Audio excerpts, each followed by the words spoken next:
Look, I think what's happened has happened like long back. The guy's back, he's trying to play well for his side. Even in the IPL, I saw him.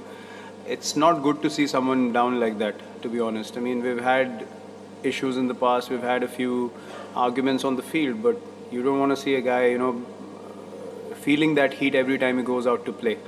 I mean, what's happened has happened. Everyone's known that. He's come back. He's worked hard. He's playing well for his side now. So I just because there's so many Indian fans here, I just didn't want them to set a bad example, to be honest, because um, he didn't do anything to be booed, in my opinion. He's just playing cricket. I mean, he was just standing there, and I felt bad because if I was in a position where something had happened with me and I had apologized, I accepted it, and I came back, and still I would get booed, I wouldn't like it either. So I just felt for him, and I told him I'm sorry for on behalf of the crowd because I've seen that happen in a few earlier games as well, and in my opinion, that's not acceptable. We sort of felt like they were a bit hesitant in going for the boundary option. So the communication was very simple: bowl, on at good lengths, but within the stumps, and pitch it up. Because as a batsman, I know when you're not looking for a boundary option, the last ball you want is a length ball on stumps, because you have to play a good shot to get a boundary. And I just felt like at that stage they didn't want to lose wickets.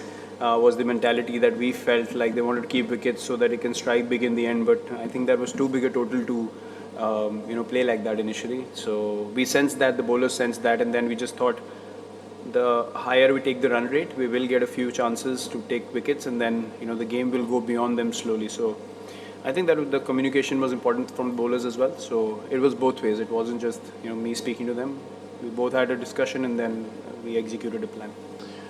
Shikhar's fitness, I'm not too sure at the moment. Just come out of the field, and Patrick's in control of the situation. He will give us an update by tomorrow, and then I'm sure it will be conveyed through Merlin to the whole media setup. Yeah, look, I mean, I mentioned before the game, if we put enough runs on the board, we back our bowling lineup to defend anything.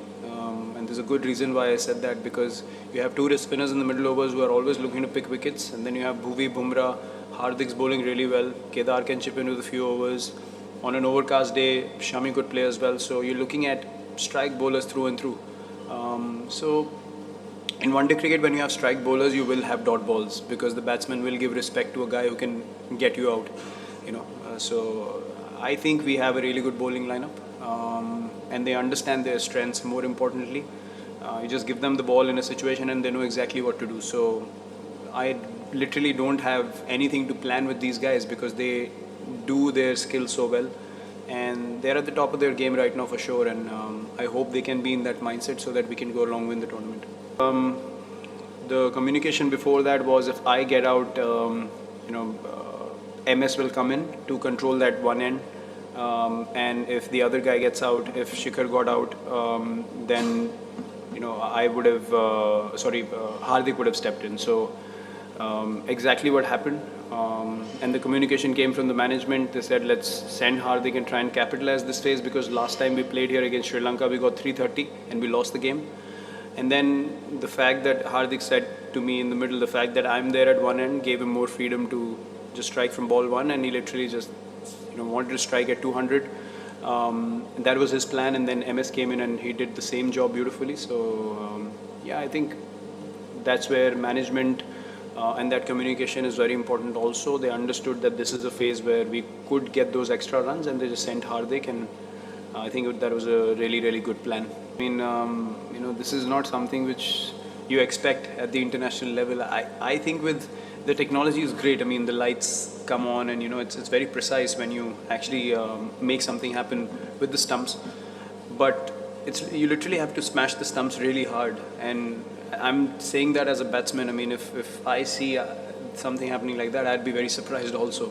And these are fast bowlers. I mean, these are not your medium pace bowlers. So I don't know. And MS said we checked the stump hole as well. The stump was not knocked in very hard. It was actually loose. So I don't know what's actually wrong with the stump. The outer coating of the stump, I have no idea what's going on due to the lights coming on. If the stump is too thick or too rigid, or I have no idea. But I'm sure no team would like seeing stuff like that. When you actually bowl a good ball and then you don't get the guy out, the ball hits the stump and the lights don't come on, or the lights come on and the bail comes back onto the stump. I mean, I haven't seen that happen so many times in the past. Don't forget to like, share, subscribe, and leave your comments in the comment section below. Click on the bell icon for notifications.